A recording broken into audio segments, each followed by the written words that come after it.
Hello student, आज हम बातचीत चैप्टर के ऑब्जेक्टिव प्रश्नों को देखेंगे। ठीक है, जो बोर्ड में आए हुए हैं और जो इस बार 2023 का जो बोर्ड का एग्ज़ाम होने वाला है इसमें भी आएगा। ठीक है, तो इसको बहुत अच्छे से आप प्रैक्टिस कीजिएगा हमारे साथ, जिससे कि आपको ये क्वेश्चन याद हो जाए और आप बोर्ड में बहुत अच्छे से इसको कर सकें। ठीक है, तो देर न करते हुए स्टार्ट करते हैं हम लोग बातचीत चैप्टर का ऑब्जेक्टिव क्वेश्चन। ठीक है, तो देखिए, बाल कृष्ण भट्ट किस काल के रचनाकार हैं। पहला जो ये क्वेश्चन है आपका पूछा है कि बाल कृष्ण भट्ट किस काल के रचनाकार हैं। किस काल के रचनाकार हैं वो? आधुनिक काल के। ठीक है, और दूसरा क्वेश्चन है कि बातचीत शीर्षक निबंध के निबंधकार कौन है।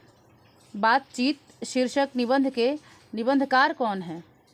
जयप्रकाश नारायण, नामवर सिंह, राकेश मोहन की कृष्ण बाल भट्ट।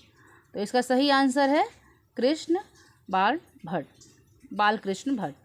ठीक है, इसका सही आंसर क्या है? बालकृष्ण भट्ट।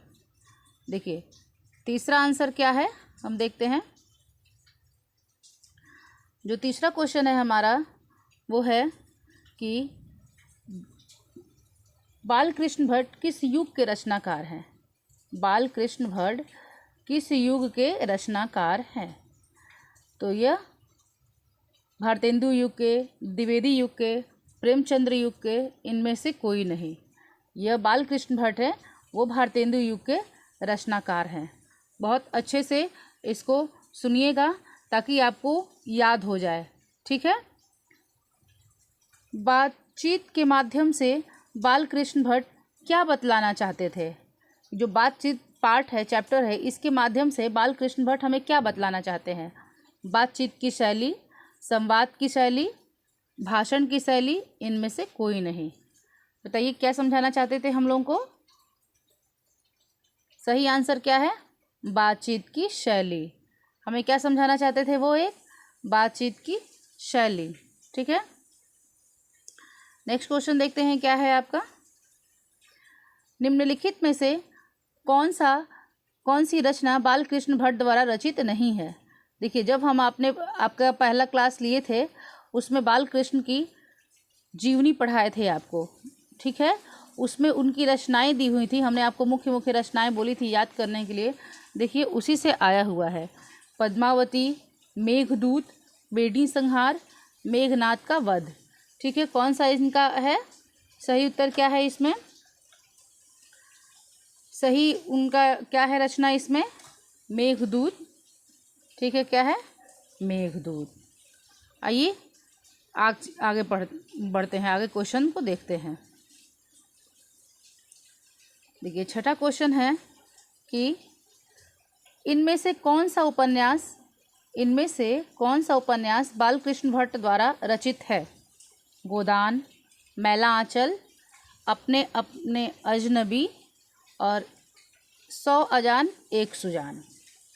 तो देखिए, हमने आपको जब जीवनी पढ़ाई थी तो हमने आपको बताया था एक मोस्ट इम्पॉर्टेंट उनका उपन्यास जो अंडरलाइन कराया था। जो लोग क्लास अच्छे से सुने होंगे उनको इसका सही आंसर पहले ही पता होगा। ठीक है, क्या आंसर है? 100 अजान एक सुजान इसका है आंसर है। किसके न होने से सृष्टि गूंगी प्रतीत होती है। बताइए, किसके न होने से सृष्टि गूंगी प्रतीत होती है।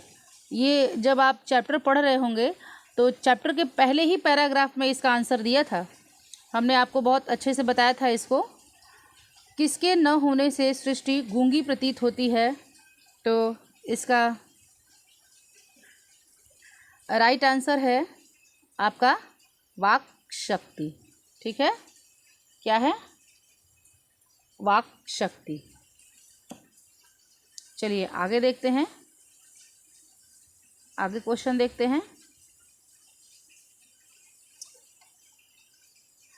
नाटक के प्रारंभ होने वाले मंगल पाठ को क्या कहते हैं। नाटक के प्रारंभ होने वाले मंगल पाठ को क्या कहते हैं। जब नाटक कोई स्टार्ट होती है तो उससे पहले जो कराई जाती है मंगल पाठ, उसको क्या कहते हैं। नांदी पाठ, मंगलाचरण, भजन, आरती। क्या कहते हैं? इस चैप्टर में क्या दिया हुआ था, हम लोगों ने डिस्कस किया था, नांदी पाठ। ठीक है। बातचीत से मन किस प्रकार का हो जाता है? बातचीत से मन किस प्रकार हो जाता है? भारी और बोझिल हो जाता है, मैला कुचैला हो जाता है, हल्का और स्वच्छपूर्ण हो जाता है कि क्रोधपूर्ण हो जाता है? बताइए। तो बातचीत करने से जो हमारा मन है वो कैसा हो जाता है? कैसा हो जाता है? बहुत सिंपल सा क्वेश्चन है ये। हल्का और स्वच्छ। सब लोग को इसका आंसर आ रहा होगा। आगे चलिए देखते हैं।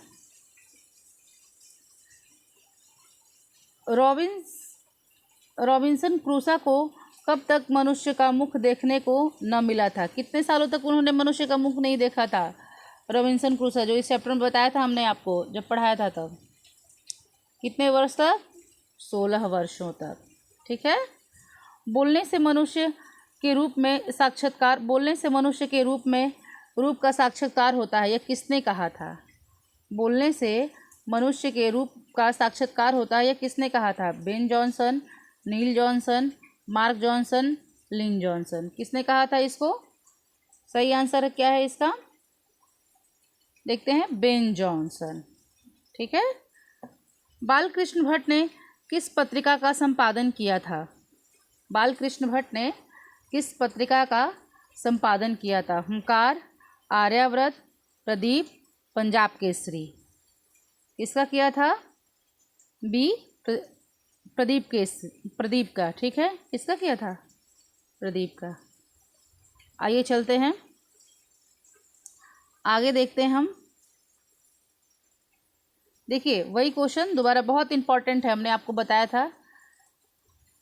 ये बोर्ड में बार बार पूछा जाता है और इस बार भी आएगा। उपन्यास के 100 अजान एक सुजान उपन्यास के लेखक कौन है? रघुवीर सहाय, बालकृष्ण भट्ट, जयप्रकाश नारायण, मोहन राकेश। सही आंसर क्या है? Balkrishna Bhatt. Art of conversation कहाँ के लोगों में सर्वाधिक प्रचलित है? देखिए, ये जब हमने बातचीत का सेकंड पार्ट पढ़ाया था तो उसमें हमने आप लोगों को बताया था कि आर्ट ऑफ कन्वर्सेशन कहाँ के लोगों में अधिक प्रचलित है। जो लोग पढ़े होंगे वो इसका आंसर बहुत अच्छे से जानते हैं। यूरोप के लोगों में। कहाँ है? यूरोप के लोगों में। ठीक है। और निम्नलिखित में से, लास्ट क्वेश्चन, निम्नलिखित में से बालकृष्ण भट्ट का निवास स्थान कौन सा है? यानी बालकृष्ण भट्ट कहाँ के रहने वाले थे? तो जब इनकी जीवनी पढ़ाई थी तो हमने बताया था कि बालकृष्ण भट्ट जो हैं वो इलाहाबाद उत्तर प्रदेश के हैं। तो इसलिए आप लोग ऑब्जेक्टिव प्रश्न को सॉल्व करके आप लोग को ये पता चल गया होगा कि जीवनी और चैप्टर की समरी कितनी इम्पॉर्टेंट है करना। इसी से आप लोग का जो 50 मार्क्स का पूछता है, आपका ऑब्जेक्टिव प्रश्न पूछता है, मात्र उसको सुन लेने से आप लोग का बहुत अच्छे से तैयार हो जाएगा। इसलिए आप लोग वीडियो को देखें और सुने और सुन करके अपने कोर्स को अच्छे से तैयार करें। अच्छा, एक और महत्वपूर्ण बात कि जो बच्चे आर्ट्स के हैं और जो ऑब्जेक्टिव क्वेश्चन प्रैक्टिस करना चाहते हैं आर्ट्स से रिलेटेड सब्जेक्ट्स का, उनको हम एक चैनल टारगेट माइंड है, मेरा ही है, उनका हम डिस्क्रिप्शन में लिंक दे देंगे आप लोग को। वहाँ से जा कर के आप जो है उस चैनल पे ऑब्जेक्टिव क्वेश्चन को प्रैक्टिस कर सकते हैं, अदर आर्ट्स के सब्जेक्ट को। ठीक है। Okay, thank you.